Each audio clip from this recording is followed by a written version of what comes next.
Welcome back. So in this video, let us focus more on the strength perspective of the ingredients of RCC, that is steel and concrete. So when you speak about concrete, we usually take the strength of the concrete at 28 days. So in this picture, you can see a 150 millimeter cube being cast and tested using a universal testing machine. So here you can see this cube, and what we will do is we will be applying load in the vertical direction. So the loaded failure divided by the loaded area will give us the compressive strength of this material or the strength of our concrete. So that is considered for our design. One thing that you have to notice, we are testing after 28 days of casting. What can be the reason for that? So we all know hydration is the phenomena through which concrete gains strength. But hydration of cement is a time-dependent chemical reaction. It is noted that about 65% of ultimate strength develops in the first 7 days, but it will take around 28 days to reach about 90% of the long-term strength. That is why all the codes, including Indian Standard 516, treat the 28-day cube strength as the standard value. The early age strength like 1-day strength, 3-day strength, 7-day strength are also useful, but only for quality control or rapid construction schedule purposes. For design, we have to always quote the 28-day value.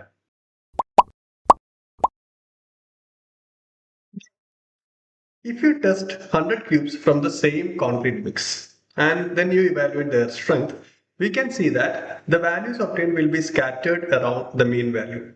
Something similar to what you can see in this bell-shaped curve. So we will be having a mean value and we will be having some of the values below this mean value and some of the values will be above the mean value. So code do not want us to design for the average cube strength. They want us to be safe even if a few cubes are weak. So that brings into a new terminology called as characteristic compressive strength. So what do you mean by that? It is very simple.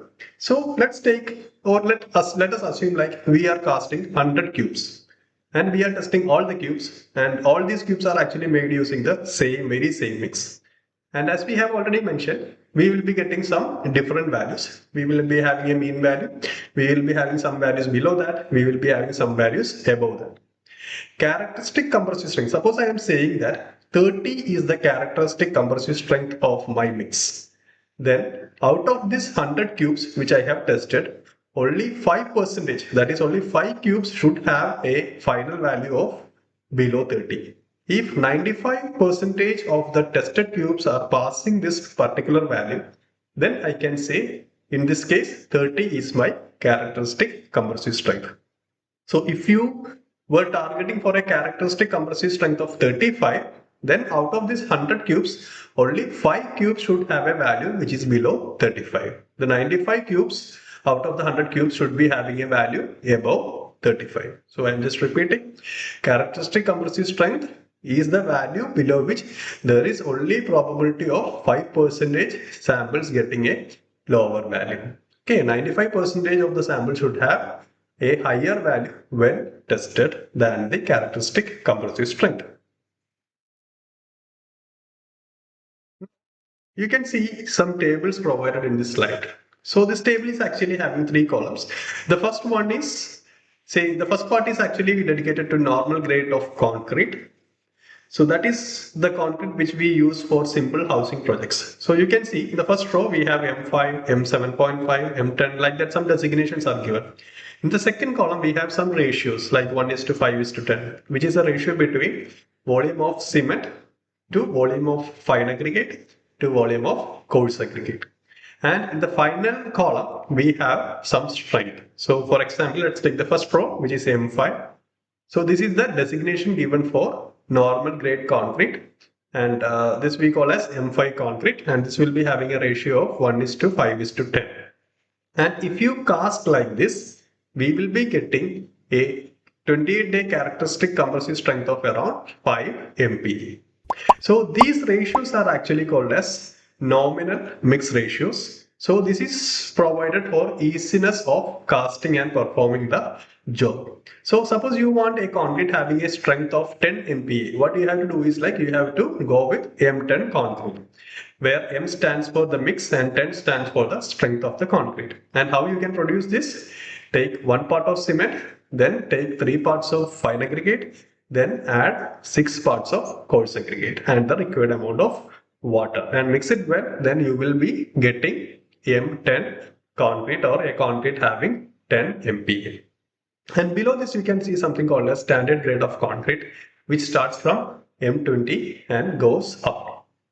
And here also you can see one ratio is actually given. For M25, a ratio of 1:1:2 is given, but for all others, it is given as design mix. That means when we go with M25 or higher mixes, we have to actually, as per IS 456, we have to actually go with a design procedure. We have a specific standard for performing mix design and we have to follow the guidelines given there, and you have to perform those steps to get the actual mix ratios.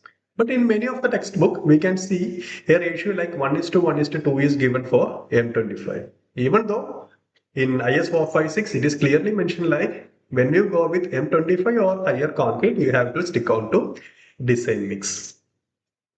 Okay, so here what you have to notice like we have two types of mix designs. One is called as nominal mix design, another one is design mix. Nominal mix design is basically direct ratios will be available. We have to take the volume of the material and mix it. Whereas in design mix, what we do is we will be following a strict procedure by considering the materials that we actually use for the construction, and we will arrive at a final proportion. And when you consider nominal mix design, it is very easy and it is normally used for small scale works. And the problem with this one is like there can be variation. Even though if you are designing for M10 concrete, there can be around 20% variation in the final result. Whereas when you come to design mix, the advantage here is like the accuracy of the value will be higher. But on the other hand, we will have to do a lot of procedure for finally arriving at the required proportion. Now, let's move on to the second material that we use for production of RCC, which is our steel. So let's recall why we need steel. Because we have already seen concrete is very weak in taking up tension. So in order to supplement that, what we will do, steel bars will be supplied. So steel bars will supply that missing tensile capacity and will also make the section more ductile. Okay, so now let's focus on different types of rebar which are available. Historically, we started with something called as mild steel bars. It is actually plain and smooth, as you can see in this figure, with a yield strength of around 250 MPa. We usually denote that by either calling it as MS bar or we will say like FE 250. Okay, that was the initially used type of bars, and one thing that you have to notice like the surface will be smooth. In a later stage, what we have done is like we have adopted some TMT procedure and we have made some deformations on the surface, as you can see in the second picture. These bars have very high yield strength and they were called as high yield strength deformed bars, or in short HYSD bars. And these bars normally have strength varying from 415 to 500. So we designate them by FE 415 or FE 500. Inside currently we also have the things like FE 550 and FE 600 are also available. They are normally used for very high rise constructions. You also should have understand some details regarding the bar diameters. So when you perform a design, you have to always stick on to the bar which is having a diameter, and means the diameter of the bar should be selected in such a manner that it should be available in the market. In the Indian market, the most commonly available bar diameters are 6 mm, 8 mm, 10 mm, 12 mm, then we have 16 mm, then we have 20 mm, then we have 25 mm, then we have 28 mm and 32 mm. The smaller bars like 6 mm are usually sold as coils, whereas 36 mm and 40 mm bars are also available, but they are produced only on special orders. So when you perform a design, say for example, suppose I am conducting a design and I am getting a final result of 18.7 mm bar to be used.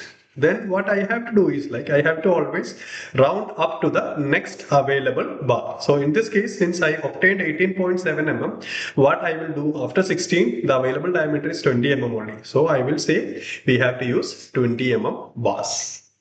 So this is very crucial when you prepare a bar bending schedule in a later stage. A non-standard size may delay the procurement process and it will result in an increase of cost of our overall construction. Okay, now we have a common vocabulary like PCC, RCC, concrete grades and steel grades. So in the next video, we will see how engineers use that knowledge to choose the member sizes through 3 design philosophies. So let's see in next video.